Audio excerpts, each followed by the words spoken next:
Bonjour à tous et très bienvenue à Chantilly. Regardez le décor sublime qu'il y a autour de moi, le château du Grand Condé. Et c'est ici que chaque année, 2 fois par an, au printemps et en automne, se réunissent la fine fleur des pépiniéristes et des horticulteurs de France pour les Journées des plantes de Chantilly. Alors je vous propose aujourd'hui de rencontrer Aurélien. Il fait partie de la société Promesse de Fleurs, spécialiste de l'internet avec une collection invraisemblable. Et on va parler ensemble de fougères et on va aussi vous montrer quelques plantes tout à fait extraordinaires que je vous recommande pour votre jardin. Et c'est tout de suite dans notre rubrique Saga Chantilly. Aurélien, bonjour. Bonjour Patrick. Je vous avais promis des fleurs avec Promesse de Fleurs. Et bien pour l'instant, nous allons vous parler de plantes sans fleurs. Promesse de Fleurs, c'est un généraliste du monde du jardin qui a énormément de collections et on avait envie de vous présenter des fougères parce que c'est peut-être pas suffisamment connu. Il suffit de regarder ce qu'on a sur la table et c'est qu'une toute petite partie de la collection. Au catalogue, plusieurs dizaines. Espèces et variétés, c'est vraiment un monde qui reste méconnu et qui est pourtant extrêmement diversifié comme on peut le voir sur cette table qui est vraiment un tout petit échantillonnage de ce qu'on propose au catalogue. On a des choses tout à fait différentes. Par exemple, si on prend cette fougère houx, qui est donc un Cyrtomium falcatum, une plante qu'on trouve souvent vendue comme plante d'intérieur, alors qu'en réalité elle tient à -10 sans trop de problèmes dans un sol bien drainé, plutôt humifère, ce qui d'ailleurs va être le cas de la majeure partie des espèces qu'on présente ici. Cyrtomium falcatum, on est sur du japonais. Chinois aussi il me semble, ces frondes un petit peu plastifiées comme ça, très amusantes, voilà. Et en forme de faux. Tout à fait, ce qui lui donne donc le nom de fougère houx. Quand on a des pustules comme ça sous les feuilles, ça ne veut pas dire qu'il y a de la rouille ou une maladie. Ce sont les sporanges de la fougère, c'est normal, c'est comme ça qu'elle se reproduit. Chez les fougères, on a aussi de beaux feuillages colorés, comme la fougère cuivrée Dryopteris erythrosaura, qui a ces magnifiques teintes très orangées au débourrement qu'on peut voir ici. Une belle fougère qui peut faire un bon 60 cm de diamètre et de hauteur quand elle se plaît bien. On est sur du semi-persistant, alors on va dire qu'en dessous de -10, elle commence à perdre ses frondes, mais dans la majeure partie des climats un petit peu protégés ou à l'ombre d'un mur par exemple, où elle aura moins l'influence du vent, elle va garder la majeure partie de son feuillage durant l'hiver. Alors moi j'ai un vrai coup de cœur pour celle-là.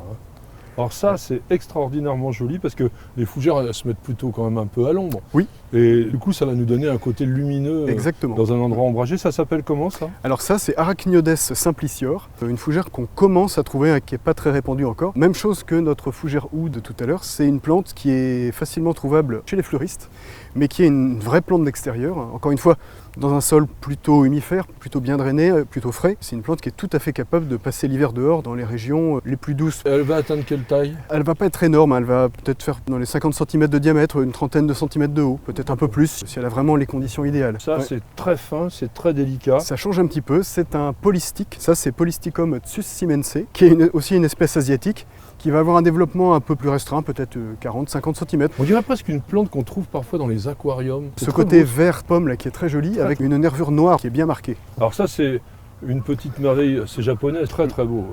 On ne s'en lasse pas. Il y a le côté reflet métallisé. Atyrium nipponicum. C'est ça, et même la variété Red Beauty en l'occurrence. La majorité des plantes qu'on vous présente ici sont plus belles quand on les plante en masse. On a tout de suite un effet qui est démultiplié. J'en achète 3, je les plante à quoi 30 cm les unes des autres? Oui, alors encore une fois, dans un terrain qui sera vraiment idéal. En pot, ça fonctionne bien, à condition bien entendu d'avoir un substrat qui reste frais, bien drainé aussi. La majeure partie des fougères, de toute façon, n'aiment pas avoir les pieds dans l'eau. Devant toi, tu as une toute petite chose mignonne comme tout là. On dirait un petit néphrolepis, vous savez la fougère de Boston qu'on met dans la maison, mais ça va dehors. Donc son petit nom, c'est Asplenium ebenoides.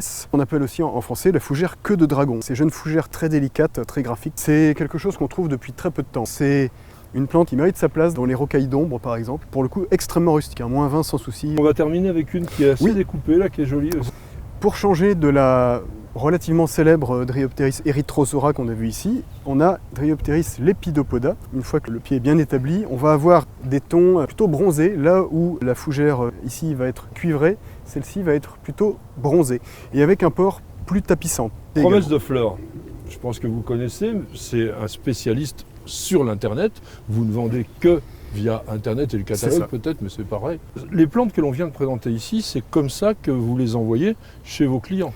Oui, tout à fait. Parce qu'on peut penser que lorsqu'on vend, entre guillemets, par correspondance, on a des tout petites choses de rien du tout. Non, on peut avoir quand même des plantes comme ça, déjà bien développées. Et ça arrive impeccable chez le client. Tout à fait. On a quasiment 20 000 références à la gamme. On essaye d'ajouter 2000 références supplémentaires chaque année, ce qui est un beau défi, mais qu'on relève. On a à la fois des godets de 9 cm, on a aussi des pots plus imposants, comme les containers ici. Ça, c'est pour les vivaces, bien sûr. Et puis, pour les arbustes, on peut encore monter en volume. On expédie des pots de 5 litres, 10 litres, voire plus pour certaines références. Dans le mot promesse de fleurs, il y a des fleurs, évidemment, donc on ne va quand même pas vous laisser frustrer uniquement avec les fougères. On passe tout de suite à quelques fleurs originales. Bien sûr, nous sommes à Chantilly, c'est l'endroit des plantes rares, des plantes de collection, des plantes qui changent pour votre jardin. Devant moi, on a un fuchsia qui tient bien. Pour changer un petit peu du fuchsia de Magellan qu'on voit un peu partout, je vous propose ici le fuchsia royal, qui est donc fuchsia regia. Ces petites fleurs en clochette un petit peu plus longues que le fuchsia classique. Un port qui est intéressant parce qu'il est semi-grimpant. Quand la plante a la possibilité de commencer à grimper sur un de ses voisins arbustes, elle peut dépasser 2 mètres de haut. Pas de problème, on le laisse au jardin, on est tranquille. Un petit paillage quand même pour C'est mieux, oui, les premières années. Cette petite chose qui est là à côté de moi, c'est un iris. Alors c'est vrai que quand on regarde les feuilles, on peut se dire que c'est un iris, mais regardez le port. Ça n'a strictement rien à voir avec les iris qu'on connaît habituellement. Ça fait vrai plante vivace. On a ici affaire à l'iris bambou, qui est iris confusa. La particularité de celui-ci, c'est non seulement ses fleurs, comme vous disiez, mais en plus un port qui est très particulier. Alors on commence seulement à le voir ici. En réalité, au bout de quelques années, les feuilles montent sur la tige, ce qui lui donne son nom d'iris bambou, puisque une touffe un petit peu âgée peut dépasser 1 mètre de haut sans problème. Si vous avez un jardin ombragé, je vous invite à vous intéresser à cette petite chose-là. Alors c'est une plante quand même relativement imposante, mais les fleurs sont toutes petites, absolument magnifiques quand on les regarde en gros plan. Ces Disporum green giant, en pleine terre, elles pourront dépasser 1,30 m si elles se plaisent bien. Et il est à noter qu'elles peuvent tolérer quand même une petite sécheresse estivale. Donc si vous avez un sous-bois quand même assez humifère, mais qui peut connaître une petite période de sécheresse l'été, vous pouvez quand même tenter cette plante qui va apporter à la fois une touche d'exotisme et puis de graphisme avec ses tiges très verticales comme ça. Et elle disparaît en hiver ?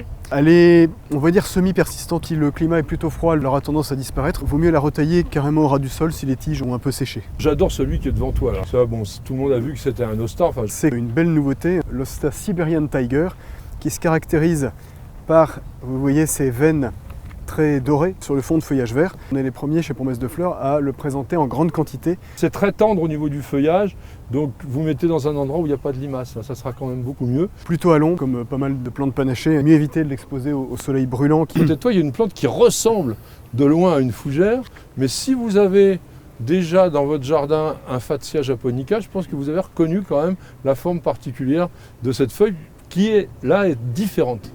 Tout à fait, là on est sur Fatsia polycarpa, Green Fingers. Cette espèce-là, elle est un tout petit peu moins rustique, comptez peut-être -10, -12 dans un endroit abrité. Néanmoins, ça reste une plante qui est tout à fait acclimatable en extérieur et qui peut, quand elle se plaît, faire un buisson de 1,50 m dans tous les sens, voire plus. Elle peut également résister à des périodes de sécheresse assez marquées l'été, une fois qu'elle est établie dans un sol assez profond.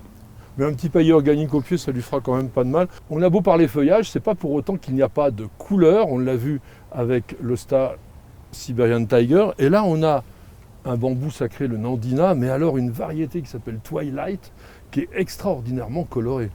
Oui, c'est une variété assez singulière par ce rose panaché de blanc et de vert pomme sur les nouvelles tiges. On est sur une plante qui va être plutôt réservée à la mi-ombre, voire à l'ombre, puisque, encore une fois, beaucoup de feuillage panaché ne supporte pas le plein soleil, donc prudence. Néanmoins, on a une plante qui est extrêmement fiable et qui va former une boule de peut-être 1,30 m de haut, 1 m de large, de façon assez dense. Vous pouvez le cultiver en pot sans aucun problème. Ce qui est formidable avec les Nandina, c'est que c'est beau toute l'année. Parce que là, la couleur, elle est surtout printanière. Après, il sera panaché. Ensuite, vous avez une floraison qui est comme des sortes de petites gouttelettes de porcelaine. C'est assez élégant. Et puis, on a la fructification en boule rouge qui dure des mois. Des mois et des mois. Donc, la plante est tout en belle. Et puis, elle ne demande pas vraiment grand-chose. Tous les types de sols. On va terminer avec une plante qui est là et vraiment très peu connue, même au niveau de son genre. C'est Distillium Blue Cascade. Alors Blue Cascade, vous comprenez que voilà, elle a un port très pleureur comme ça, très retombant. Ça fait un arbuste de mi-ombre. Ce qui est intéressant, c'est vraiment ce feuillage, vous voyez, vert bleuté comme ça, et qui va faire un dôme de peut-être 1,30 m de haut et de large.